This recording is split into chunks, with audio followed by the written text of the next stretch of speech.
Hi అండి అందరికీ welcome to Swathi సుగ్గుస్ recipes. ఈరోజు ఒక హెల్దీ ఖీర్ రెసిపీని మీతో షేర్ చేసుకుంటున్నాను. ఇందులో 2 పదార్థాలు వేసి ఖీర్ చేశానండి. ఒకటి శరీరాన్ని చల్లబరుస్తుంది, ఇంకొకటి బలాన్ని ఇస్తుంది. మరి పంచదార వేయకుండా ఈ ఖీర్ని ఎలా చేశానో చూసేద్దామా. ముందుగా 1 కప్పు వరకు పెద్దగా ఉండే సగ్గుబియ్యాన్ని ఒక బౌల్లో వేసుకొని ఒకసారి వాష్ చేసుకోవాలి. ఇందులో 3/4 కప్పు వరకు వాటర్ యాడ్ చేసి మూత పెట్టి 3 గంటల సేపు నానబెట్టుకోవాలి. 3 గంటల సేపు నానబెట్టుకుంటే ఈ విధంగా సగ్గుబియ్యం నాని కాస్త ఉబ్బుతాయండి. ఈ విధంగా సగ్గుబియ్యాన్ని మ్యాష్ చేస్తే మ్యాష్ అవ్వాలన్నమాట. అప్పటి వరకు నానబెట్టుకోవాలి. ఇప్పుడు దీన్ని పక్కన పెట్టేసుకున్నాక స్టవ్ పైన ప్యాన్ పెట్టి 1 కప్పు వరకు పూల్ మక్నాన్ని తీసుకున్నాను. ఈ పూల్ మక్నాన్ని లైట్గా నెయ్యి వేసి ఫ్రై చేసుకున్నారు అంటే ఖీర్ టేస్ట్ బాగుంటుందన్నమాట. ముందుగా నెయ్యిని యాడ్ చేయకుంటే ఈ విధంగా మీడియం ఫ్లేమ్లో పూల్ మక్నాన్ని ఫ్రై చేసుకోవాలండి 2 నిమిషాల పాటు. తర్వాత 1 టీ స్పూన్ వరకు నేతిని యాడ్ చేసుకొని 1 నిమిషం ఫ్రై చేసుకొని స్టవ్ కట్టేసి ఈ మఖనాన్ని వేరొక ప్లేట్లోన సపరేట్ చేసుకోవాలి. ఇలా గోల్డెన్ కలర్లో ఫ్రై అవ్వాలండి లైట్గా.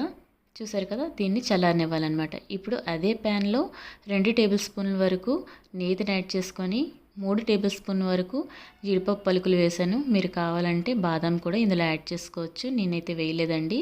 ఇప్పుడు 1 టేబుల్ స్పూన్ వరకు కిస్మిస్ని యాడ్ చేశాను.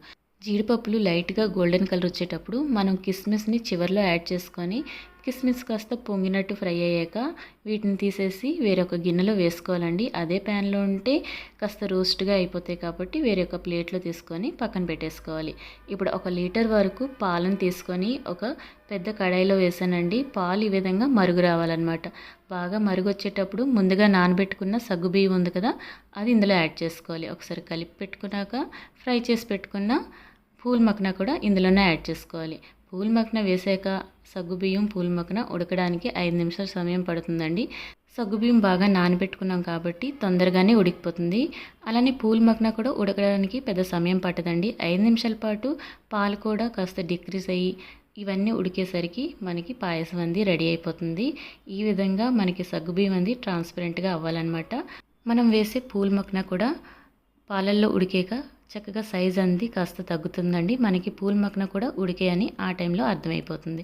ఇందులో పంచదారకి ఆల్టర్నేట్గా మిల్క్ మేడ్ యాడ్ చేశానండి. మిల్క్ మేడ్ వేయడం వల్ల చక్కగా క్యాటరింగ్ స్టైల్లో పాయసం చేసుకున్నట్టే ఉంటుందండి. థిక్గా వస్తుంది, అలానే కలర్ కూడా అదే విధంగా ఉంటుంది. టేస్ట్ కూడా చాలా బాగుంటుంది. మీరు మిల్క్ మేడ్ లేదు యూస్ చేయకూడదంటే చక్కగా పంచదార వేసుకోవచ్చు. హెల్దీగా ఇంకా చేసుకోవాలంటే బెల్లం కూడా యాడ్ చేసుకోవచ్చు. బెల్లం అయితే స్టవ్ కట్టాక బెల్లం యాడ్ చేసుకోవాలండి.